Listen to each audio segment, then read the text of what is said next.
Topic என்ன அப்படின்னா டயாமேக்னட்டிசம். So 12th ஸ்டாண்டர்டில் 3rd யூனிட்ல உள்ள கிளாசிஃபிகேஷன் ஆஃப் மேக்னெட்டிக் மெட்டீரியலில் பர்டிகுலராக நம்ம பார்க்க போகிறது வந்து டயா. ஸோ பொதுவாக மேக்னெட்டிக் மெட்டீரியல்ஸை 3 கிளாஸிஃபை பண்ணுவாங்க. ஒன்று டயா, பேரா, ஃபெர்ரோ. அதில் நம்ம ஃபர்ஸ்ட் பார்க்க போகிறது டயா மேக்னெட்டிக் மெட்டீரியல்ஸ். இந்த டயா மெட்டீரியல்ஸ் என்ன பண்ணும் அப்படின்னா மேக்னெட்டிக் ஃபீல்டை என்ன பண்ணும், ஸ்லைட்டாக ரிப்பல் பண்ணும். So the materials which repel the magnetic field is called diamagnetic material அப்படின்னு சொல்லலாம். அப்ப எந்த மெட்டீரியல்ஸ் வந்து மேக்னெட்டிக் ஃபீல்டை ஸ்லைட்லி ரிப்பல் பண்ணுதோ அதுதான் டயாமேக்னெட்டிக் மெட்டீரியல். அப்ப எதெல்லாம் வந்து டயாமேக்னெட்டா இருக்கும் அப்படின்னு பார்த்தோம் அப்படின்னா நமக்கு தெரிஞ்ச ஃபெமிலியரான எக்ஸாம்பிள் கோல்டு சொல்லுவாங்க, பிஸ்மத் சொல்லலாம், ஜெர்மானியம் சொல்லலாம், சிலிகான் சொல்லலாம், வாட்டர் சொல்லலாம். ஸோ மோஸ்ட்லி நம்ம அந்த செமிகண்டக்டிங் மெட்டீரியல் சொல்லி சில இது பார்த்துருப்போம். அது எல்லாமே வந்து இந்த டயாமேக்னட்டிசத்தை எக்ஸ்கிபிட் பண்ணும்.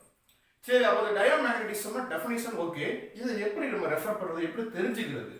ஸோ சப்போஸ் நான் என்ன பண்ணுறேன் அப்படின்னா மேக்னெட்டிக் ஃபீல்டு வந்து ஒரு இடத்துல 0 ஆகிருக்குது, அதாவது இன் ஆப்சன்ஸ் ஆஃப் மேக்னெட்டிக் ஃபீல்டு. அந்த ஆப்சன்ஸ் ஆஃப் மேக்னெட்டிக் ஃபீல்டில் நம்ம இந்த டயாமேக்னட்டிசத்துடைய ப்ராப்பர்ட்டியை பார்க்க போகிறோம். பொதுவாக நமக்கு தெரியும் நியூக்ளியஸை சுற்றி எலக்ட்ரான்ஸ் வந்து என்ன பண்ணோம், ஒரு பர்டிகுலர் ஆர்பிட்ல எலக்ட்ரான்ஸ் வந்து ரிவால்வ் பண்ணும், ஒரு சர்க்குலர் ஆர்பிட் இந்த மாதிரி சுற்றி வரும். அப்படி ஒரு நியூக்ளியஸை எலக்ட்ரான் வந்து சுற்றி வரும்போது நமக்கு என்ன ஆகும், ஒரு மேக்னெட்டிக் ஃபீல்டு கிரியேட் ஆகும். அப்போ நல்லா கவனிங்க, எலக்ட்ரான்ஸ் இந்த டைரக்ஷன்ல மூவ் ஆச்சுன்னா நமக்கு கரண்ட் வந்து இந்த டைரக்ஷன்ல மூவ் ஆகும், இது நமக்கு தெரியும். அப்போ நம்ம என்ன சொல்றோம், ஒரு ஆட்டத்துல ஒரே ஒரு எலக்ட்ரான் மட்டும் இருந்தால் இந்த மாதிரி இருக்கும். சப்போஸ் ஒரு ஆட்டத்துல சென்ட்ரல் நியூக்ளியஸ் இருக்கு, ஒரு எலக்ட்ரான்ஸ் வந்து இந்த மாதிரியும் இன்னொரு எலக்ட்ரான்ஸ் வந்து இந்த மாதிரி சுத்தி வருது. ஸோ அப்போ நான் என்ன பண்ணிருக்கேன், பேர் ஆஃப் எலக்ட்ரான், 2 எலக்ட்ரானை ஒரு ஆட்டத்துல கன்சிடர் பண்ணிருக்கேன். அப்போ ஒரு எலக்ட்ரான் வந்து என்ன பண்ணுது, கிளாக் வைஸ்லையும் இன்னொரு வந்து ஆன்டி கிளாக் வைஸ்லையும் சுத்தி வருது. அப்ப என்ன ஆகும், அதாவது எலக்ட்ரானுடைய ஸ்பின் அரேஞ்ச்மெண்ட் வந்து ஒன்னு வந்து ஸ்பின் அப், இன்னொன்று வந்து ஸ்பின் டவுன், இந்த மாதிரி வருது. அப்போ நமக்கு இங்கே ஸ்பின் நெட் ஸ்பின் பார்த்தோம்னா, அதாவது நெட் ஸ்பின்னா என்னது, டோட்டல் மேக்னெட்டிக் ஸ்பின். இங்கே பார்த்தோம்னா எனக்கு என்ன ஆயிரும் அப்படின்னா 0 ஆயிடும். அப்போ எலக்ட்ரான்ஸ் வந்து இங்கே என்ன ஆகுது, இது கிளாக் வைஸ், இது ஆன்டி கிளாக் வைஸ், அதாவது இது clockwise anti clockwise, இது வந்து பேரலல், இது ஆன்டி பேரலல், இது ரெண்டுமே வந்தனால இதுக்கு என்ன ஆகுதுன்னா மேக்னெட்டிக் ஸ்பின் வந்து 0 ஆயிடுது. அப்ப ஸ்பின் 0 இருந்துச்சுன்னா ஆட்டோமேட்டிக்கா அங்க என்ன ஆயிரும், நெட் மேக்னெட்டிக் மூமெண்ட் வந்து 0 ஆயிடும். ஸோ அப்ப இதுதான் நான் கன்சிடர் பண்ண ஆட்டம். ஸோ இந்த கன்சிடர் பண்ண ஆட்டத்துல நான் என்ன பண்ணல, மேக்னெட்டிக் ஃபீல்டு கொடுக்கல. ஸோ அப்ப நான் மேக்னெட்டிக் ஃபீல்டு கொடுக்காதப்ப எனக்கு இங்க என்ன நடந்திருக்கு அப்படின்னா நெட் மேக்னெட்டிக் மூமெண்ட் வந்து 0 ஆயிடுச்சு. ஏன் 0 ஆயிடுச்சு, ஏன்னா அது வந்து என்ன ஆகல, ஸ்பின் வந்து 0 ஆயிடுச்சு. அப்ப ஸ்பின் 0 ஆனனால அதோடைய மேக்னெட்டிக் மூமெண்ட்டும் 0 ஆயிடுச்சு. ஏன்னா நமக்கு மேக்னெட்டிக் மூமெண்ட், மேக்னெட்டிக் ஃபீல்டை வச்சு தான் நம்ம மேக்னெட்டிக் மூமெண்டே சொல்லுவோம் இல்லையா. நம்ம படிச்சிருப்போம் மேக்னெட்டிக் மூமெண்ட்னா நம்ம 2 விதமான ஃபார்முலா படிச்சிருப்போம். ஒன்னு magnetic moment is equal to product of current into area. இப்போ நான் இந்த இடத்துல கன்சிடர் பண்ணேன்னா இந்த இடத்துல எலக்ட்ரான் இருக்கக்கூடிய ஒரு பர்டிகுலர் ஏரியா, அதுல ஃப்ளோ ஆகக்கூடிய கரண்ட், ரைட்டா. ஸோ அப்படி நான் கன்சிடர் பண்ணும்போது எனக்கு இங்க நான் என்ன சொல்லிட்டேன் அப்படின்னா மேக்னெட்டிக் ஃபீல்டு இல்லாதனால எனக்கு இங்க நெட் ஸ்பின் 0 இருக்கிறனால எனக்கு என்ன இருக்குது, magnetic moment is always 0 in absence of magnetic field. அப்ப மேக்னெட்டிக் மூமெண்ட் எனக்கு இல்ல. ஓகே, மேக்னெட்டிக் மூமெண்ட் என்ன சொல்லுவோம், டைபோல் மூமெண்ட் படிச்சிருக்கோம், product of the pole strength and distance between them இல்லையா. இது இங்க என்ன ஆயிடுச்சு, ஆல்மோஸ்ட் 0 ஆயிடுச்சு, ரைட்டா, இன் ஆப்சன்ஸ் ஆஃப் மேக்னெட்டிக். ஆனா இப்போ இவங்க என்ன சொல்றாங்கன்னா ஒருவேளை நமக்கு வந்து என்ன ஆகுது, இப்படி இருக்குன்னு வச்சுக்கோமே, ஒரு ஸ்பெசிமெனை கன்சிடர் பண்றோம். அந்த ஸ்பெசிமென்ல எனக்கு ஒன்று வந்து கிளாக் வைஸ், ஒன்று இப்படி இருக்குது.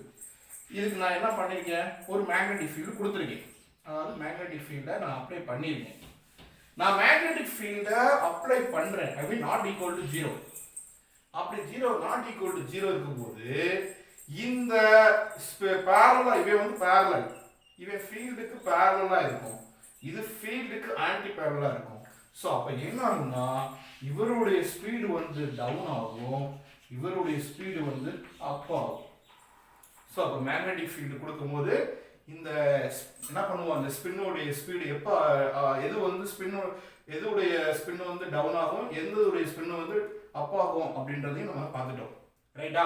ஸோ இதுதான் நம்ம மேக்னெட்டிக் ஃபீல்டு கொடுக்கும்போது இந்த மாதிரி நடக்குது. அப்போ என்ன ஆகும் அப்படின்னா, இப்போ உதாரணத்துக்கு இன்னும் ஒரு ஸ்பெசிமென், இது வந்து ஒரு கோல்டு ஸ்பெசிமென், இல்லைன்னா என்ன பண்ணலாம், பிஸ்மத் ஜெர்மானியம் வச்சுருவோம். அப்போ உள்ள இருக்கக்கூடிய எனக்கு என்ன ஆகுதுன்னா, நான் கொடுக்கக்கூடிய ஃபீல்டு இந்த டைரக்ஷன்ல இருக்கு. ஸோ நான் கொடுக்கக்கூடிய ஃபீல்டுக்கு எனக்கு என்ன ஆகுதுன்னா, இந்த ஆன்டி பேரலா இருக்கக்கூடிய இந்த spin magnetic moment, I mean induced magnetic moment, நான் கொடுத்த ஃபீல்டுனால எனக்கு என்ன இருக்கு, அங்கே ஒரு மேக்னெட்டிக் மூமெண்ட் டெவலப் ஆயிருக்கு, that is induced magnetic moment. அது எனக்கு என்ன ஆகுதுன்னா, நான் கொடுத்ததுக்கு ஆப்போசிட்டா எனக்கு அலைன் ஆகுது. ஒருவேளை இது எது வரைக்கும் பாசிபிலிட்டி அப்படின்னா, நான் ஃபீல்டு கொடுக்குற வரைக்கும் எனக்கு இந்த மாதிரி ஒரு பொசிஷன்ல எனக்கு அலைன் ஆகும். ஒருவேளை நான் கொடுத்தது ஃபீல்டை சுவிட்ச் ஆஃப் பண்ணிட்டேன் அப்படின்னா, அடுத்த செகண்ட் எனக்கு என்ன ஆயிரும், தெர் இஸ் மறுபடியும் ஜீரோ மேக்னெட்டிக் மூமெண்ட் இந்த பொசிஷன்ல வந்து நின்றுடும். ஓகே, அப்போ டயாமேக்னட்டிசம் அப்படின்றது நம்ம என்ன சொல்ல வரோம் அப்படின்னா, டயாமேக்னட்டிசம்ல ஒரு எலக்ட்ரான் ஒரு ஆட்டத்தை நியூக்ளியஸ் சுற்றி கன்சிடர் பண்ணும்போது ஒன்னே ஒன்று மட்டும் வந்துச்சுன்னா ஓகே, பட் ரெண்டு எலக்ட்ரானாக வரும்போது அது பேரா வரும்போது ஒன்று ஸ்பின் அப் இன்னொன்று ஸ்பின் டவுன் வருது. அதனால எனக்கு நெட் மேக்னெட்டிக் ஸ்பின், ஐ மீன் நெட் ஸ்பின் வந்து ஜீரோ ஆகுது. ஸோ மேக்னெட்டிக் மூமெண்ட் வந்து இருக்காங்க, ஏன்னா ஸ்பின்னே இல்லை, சுழற்சியே இல்லை, மூவ்மெண்ட்டே இல்லைன்னா எப்படி வந்து இருக்கும். ஸோ மேக்னெட்டிக் மூமெண்ட் வந்து ஜீரோ.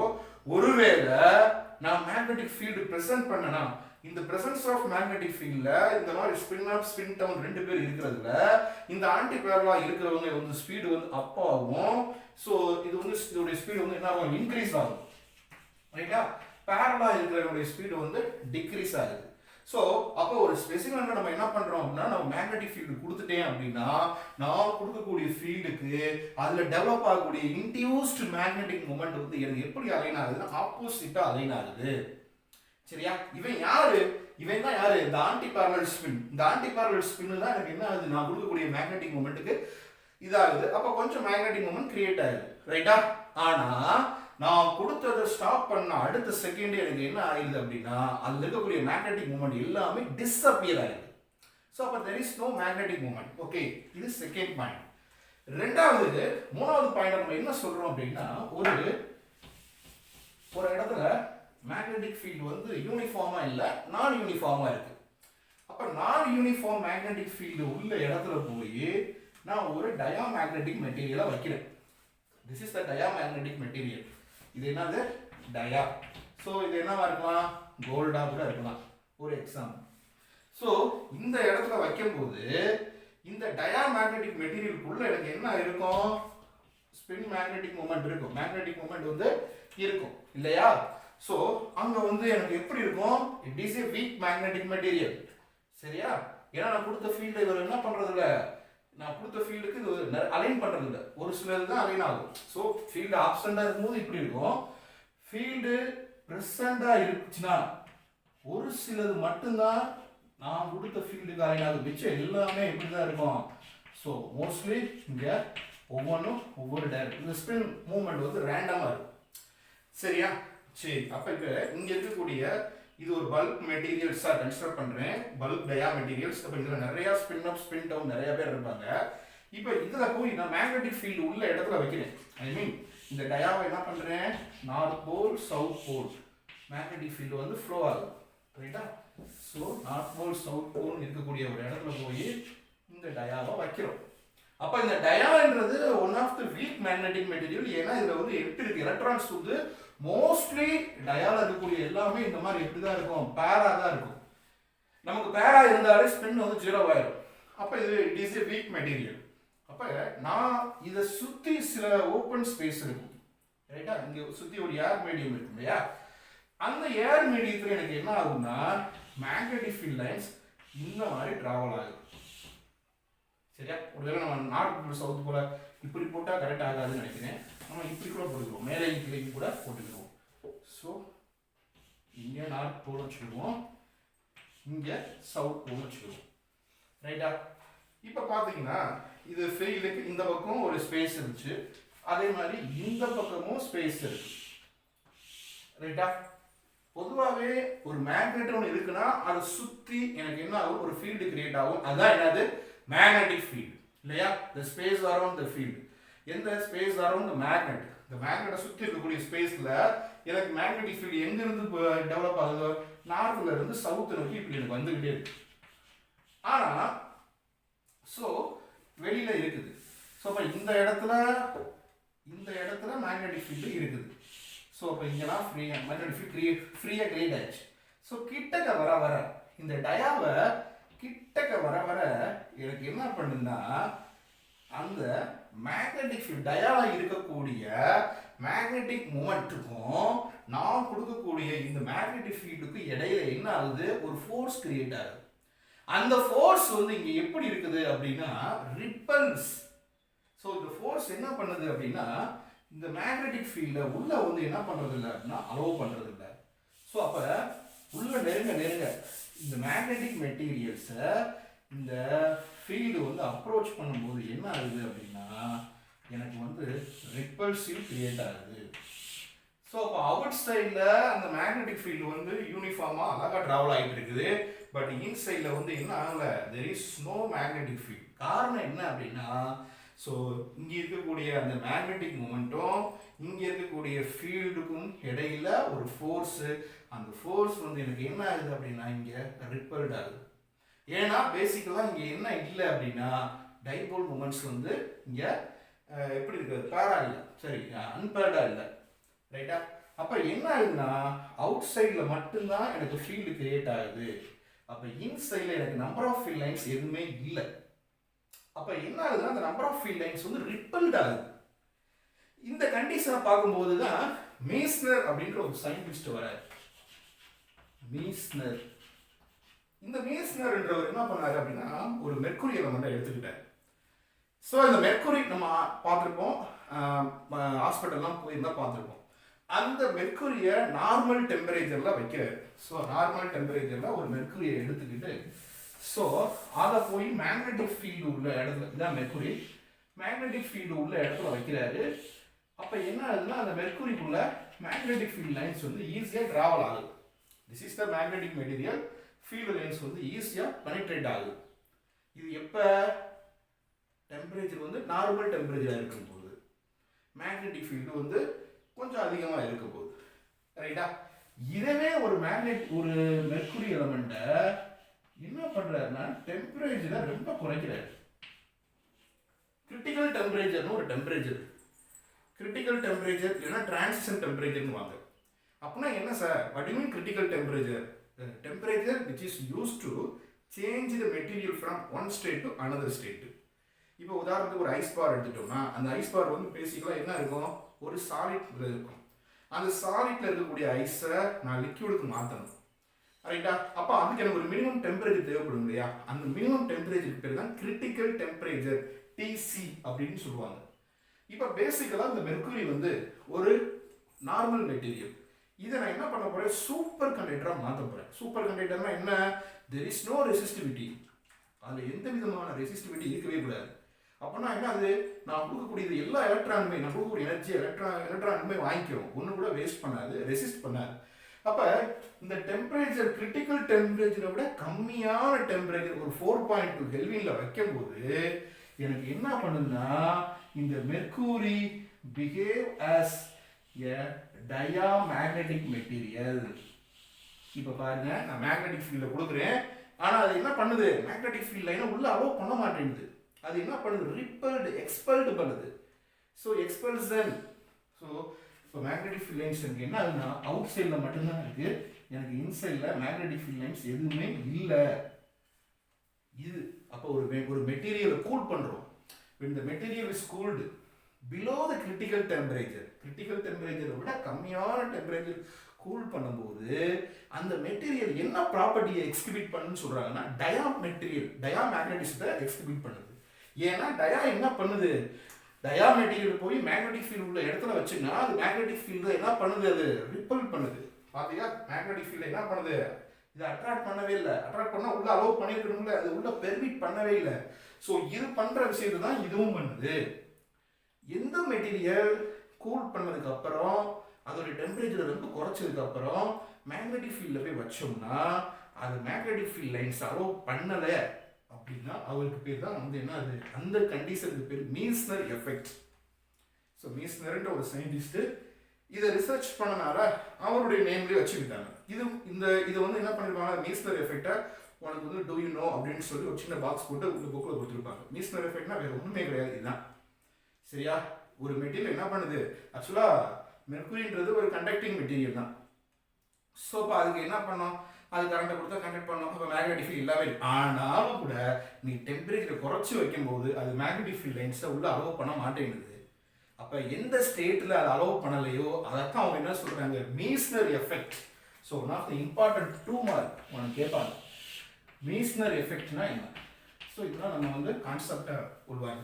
அப்போ ஒன்று மட்டும் தெரிஞ்சுக்கணும்னா, டயாமேக்னட்டிசம் வந்து என்ன பண்ணுது, மீஸ்னர் எஃபெக்டை ஒபே பண்ணுது, அவ்வளோதான். இல்லை மீஸ்னர் எஃபெக்ட் வந்து என்ன பண்ணுது, டயாமேக்னட்டிசம் ப்ராப்பர்ட்டியை எக்ஸிபிட் பண்ணுது. எப்படி வேணாலும் வச்சுக்கலாம். ஓகே, புரியுதா? ஸோ இதுதான் வந்து நமக்கு 3rd பாயிண்ட். சரி, இப்போ நம்ம பார்த்ததுலேருந்து நமக்கு தெரியுது இது ஒரு மேக்னெட்டிக் மூமெண்ட் இல்லை, ஸ்பின் வந்து 0.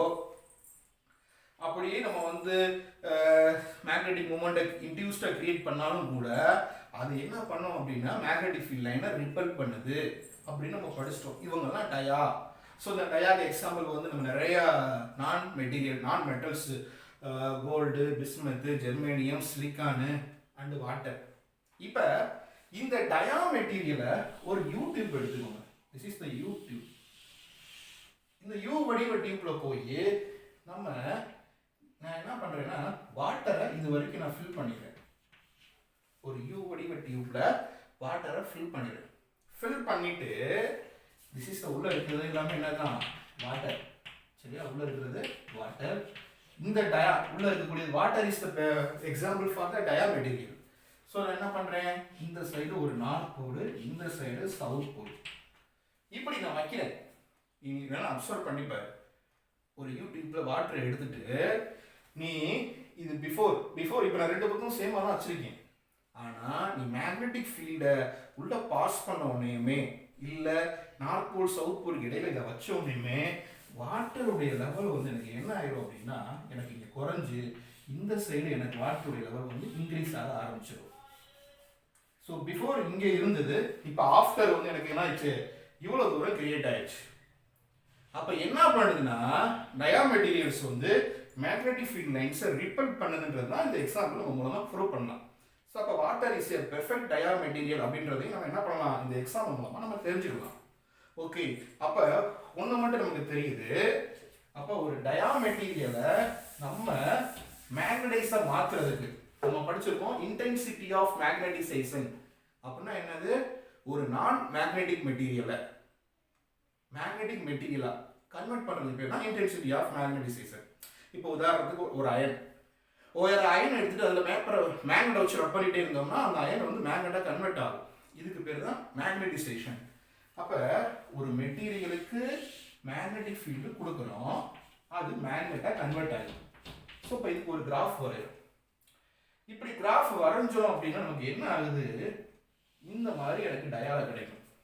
கர்வ் வந்து இந்த மாதிரி கிடைக்கும். அப்படின்னா என்ன பாரு, நான் ஃபீல்டு அதிகமாக கொடுத்துருக்கேன். ஃபீல்டு நான் என்ன பண்ணியிருக்கேன், சப்போஸ் இந்த இடத்துல நான் இவ்வளோ கொடுத்தாலுமே எனக்கு இங்கே என்ன இருக்கு, அப்ராக்சிமேட்லி 0. அப்போ டயா மெட்டீரியலில் மேக்னடைசேஷன் வந்து எப்படி தான் இருக்கும், ரொம்ப கம்மியாக தான் இருக்கும். சரியா? பட் அதுக்காக மேக்னடைசேஷன் இல்லைன்னு சொல்லிட முடியாது. ஏன்னா it is one of the magnetic. அப்போ ஒரு டயாவை எடுத்துட்டு ஹீட் பண்ணி பார்க்குறாங்க. ஒரு டயா மேக்னெட்டிக் மெட்டீரியலை ஹீட் பண்ணுறாங்க.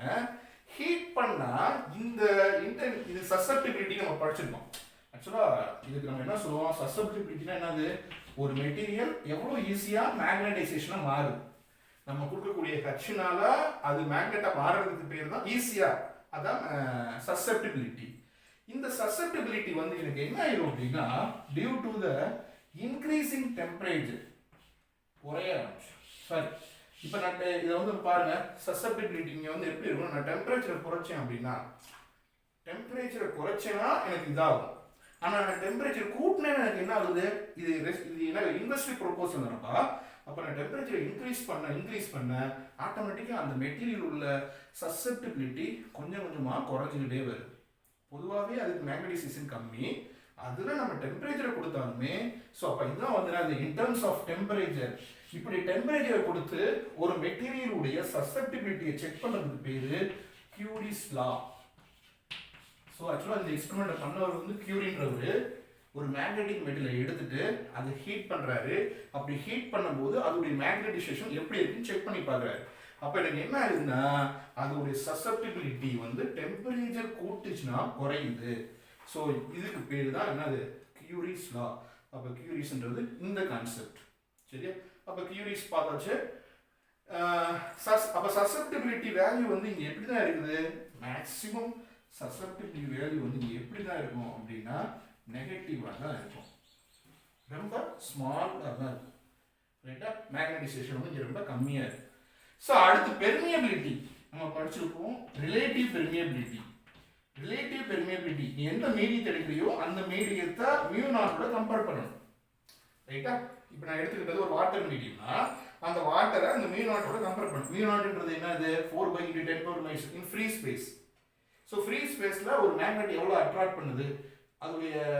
4/10⁻⁻⁻⁻⁻⁻⁻⁻⁻⁻⁻⁻⁻⁻⁻⁻⁻⁻⁻⁻⁻⁻⁻⁻⁻⁻⁻⁻⁻⁻⁻⁻⁻⁻⁻⁻⁻⁻⁻⁻⁻⁻⁻⁻⁻⁻⁻⁻⁻⁻⁻⁻⁻⁻⁻⁻⁻⁻⁻⁻⁻⁻⁻⁻⁻⁻⁻⁻⁻⁻⁻⁻⁻⁻பெர்மியபிலிட்டி எவ்வளவு, அது எவ்வளவு தூரம் பெர்மிட் பண்ணுது அதை இதோட கம்பேர் பண்ணி சொல்லணும். அப்படி பார்க்கும்போது இங்க ரிலேட்டிவ் பெர்மியபிலிட்டி வேல்யூ வந்து யாருக்கு ஒண்ணுனா இது அதை விட கம்மியாக தான் இருக்கு. So μr is less than 1. இப்போ அப்படிதானே பார்த்தோம், ஒரு டயாமெட்ரியில் போய் ஏர் உள்ள இடத்துல வைக்கும்போது வெளியில வந்து எனக்கு என்ன இருக்குது, மேக்னெட்டிக் ஃபீல்டு ஃப்ரீயா டிராவல் ஆகுது. இங்க பாருங்க, நம்ம இந்த படத்துல என்ன எக்ஸ்பிளைன் பண்ணோம், மேக்னெட்டிக் ஃபீல்ட் லைன்ஸ் வந்து அவுட் சைட்ல ஃப்ரீயா இருக்குது, ஆனா இன்சைட்ல ஒண்ணுமே இல்லை. அப்ப ரிலேட்டிவ் பெர்மியபிலிட்டி லெஸ் தென் 1. சசெப்டிபிலிட்டி இங்க வந்து ரொம்ப ஸ்மாலா இருக்குது, ரொம்ப நெகட்டிவா இருக்குது. ஸோ இதெல்லாம் வந்து நம்ம இதோடைய ப்ராப்பர்ட்டிஸை நம்ம மீன் பண்ணலாம். Okay, thank you.